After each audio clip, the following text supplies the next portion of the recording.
Salut à tous les frérots, j'espère que vous allez bien. Aujourd'hui on se retrouve pour une toute nouvelle vidéo et si on se retrouve aujourd'hui, c'est pour parler de l'une de ces stars de ce mercato. On va parler aujourd'hui de l'ailier gauche de l'Olympique Lyonnais, Malik Fofana. Avec tous les soucis qu'a rencontré l'Olympique Lyonnais récemment, Malik Fofana c'est sûrement le joueur le plus bankable du club.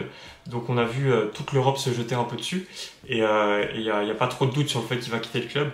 Et maintenant on attend de voir la potentielle destination, mais en tout cas il a un très très beau panel de clubs à choisir.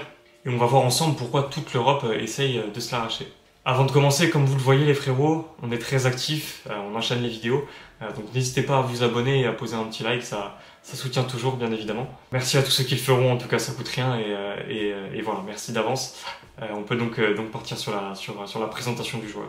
Alors il est arrivé en hiver 2024 en provenance de la Gantoise pour une somme avoisinant les 17 millions d'euros. Et après un besoin de petit temps d'acclimatation, on a directement vu quel joueur c'était. Voilà, un joueur extrêmement actif sur son aile gauche qui ne cesse d'enchaîner les courses pour déstabiliser son vis-à-vis. On le voit très souvent demander le ballon sur son aile et être un ailier plutôt longiligne qui rentre intérieur seulement au dernier moment pour décaler un coéquipier ou pour tenter une frappe. C'est un joueur qui provoque beaucoup ses adversaires grâce à ses courses parce qu'il a une véritable puissance balle au pied et il obtient beaucoup de fautes. Voilà, 2,10 fautes obtenues par 90 minutes, ce qui le classe dans le top 11% des ailiers du monde.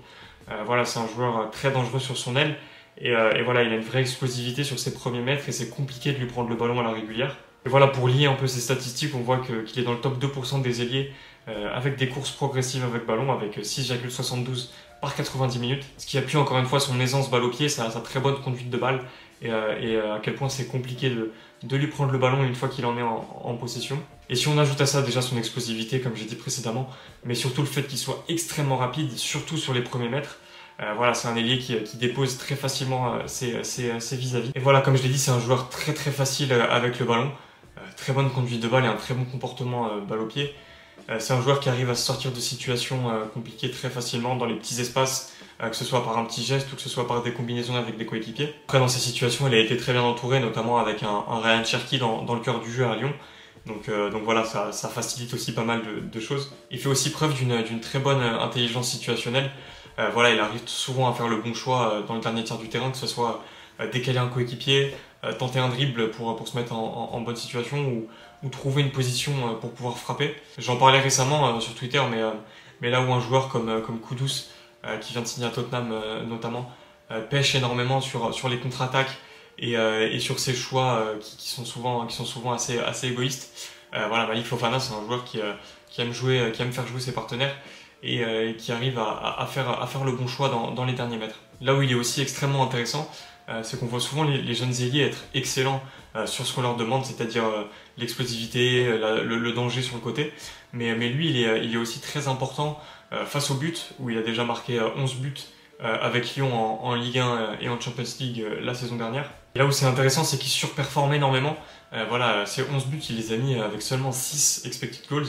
Ça veut dire qu'il est capable de marquer dans des situations parfois compliquées où on n'attend pas un but et il n'a pas besoin d'énormément d'occasions pour conclure. Après voilà, c'est vraiment une grosse surperformance, donc ça risque sûrement de baisser les prochaines saisons, mais ça montre qu'il a une certaine facilité dans ce domaine-là. Là où il est aussi intéressant dans la surface, ça rejoint un peu ses capacités précédentes, mais c'est qu'avec l'utilisation de son corps, il arrive souvent à gratter des fautes et à vraiment déstabiliser ses adversaires.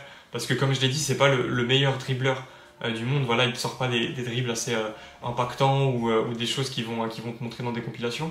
Mais voilà, c'est un joueur extrêmement intelligent, toujours placer la hanche devant l'adversaire pour gratter une faute. Et c'est un joueur qui peut être amené à gratter un bon nombre de bons coups francs ou de pénaltys par exemple. Si on ajoute à tout ce que je dis le fait qu'il a les deux pieds, ce qui le rend encore plus imprévisible.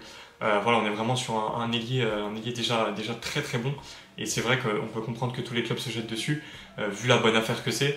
Un ailier capable de faire du bruit, de faire du mal sur son côté gauche, extrêmement rapide, extrêmement explosif, capable d'être utile en contre-attaque et en transition notamment. Un ailier qui a les deux pieds, donc logiquement qui peut jouer sur les deux côtés et qui peut dépanner aussi à droite, ce qui peut être extrêmement important aussi. Et un ailier qui malgré son âge, est déjà capable d'inscrire un bon nombre de buts et d'assurer un bon nombre de grosses occasions.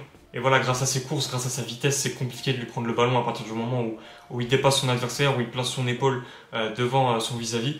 Voilà, un joueur qui va gratter un bon nombre de fautes et qui est vraiment excellent. Là où on peut lui trouver un petit défaut, là où il peut encore travailler, c'est qu'il doit un peu améliorer sa qualité de centre et sa dernière passe. Parce que même si j'ai dit qu'il faisait souvent le bon choix, voilà, il a du mal à mettre ses coéquipiers en vraie situation de but parce que c'est souvent une passe un peu trop longue ou un centre compliqué. Voilà, après, ça peut aussi s'expliquer par la présence d'un Ryan Cherki dans son équipe, donc ce qui va changer vu qu'il est parti à Manchester City et que lui va aussi sûrement partir. Mais voilà, là où Cherki s'occupait un peu de la création et de mettre en bonne situation ses coéquipiers, voilà, j'en attends un peu plus de Malik Fofana à ce niveau-là parce que voilà, statistiquement parlant, il met pas beaucoup ses coéquipiers en bonne situation et même ça se voit à l'œil nu. Mais voilà, nul doute que c'est un joueur qui réussirait à progresser assez facilement parce déjà qu'on voit où il en est à 20 ans, c'est assez impressionnant. Donc voilà, un très très bon joueur qui a une très très grosse marge de progression, mais voilà, on est sur un très très bon prospect. Alors j'espère que vous en avez appris un peu plus sur le joueur, hâte de voir où est-ce qu'il va signer. Je vois qu'on entend parler du Bayern, de Liverpool, de Tottenham, de Marseille, même si c'est peut-être un plus petit club vu les autres énoncés. Donc ça serait aussi intéressant pour lui je pense, mais voilà. Hâte de voir où il va finir. En tout cas, nul doute que dans 4-5 ans, ce sera un top ailier. Vraiment aucun doute. Et voilà, pour mes frères belges, vous avez un vrai diamant pour les prochaines années. En tout cas, nous, on s'attrape bientôt. Comme j'ai dit précédemment, n'hésitez pas à vous abonner, ça fait toujours plaisir. Et salut les frérots, je vous souhaite un bon week-end, une bonne semaine. Je sais pas quand vous allez regarder ça. Mais on s'attrape bientôt en tout cas. Salut.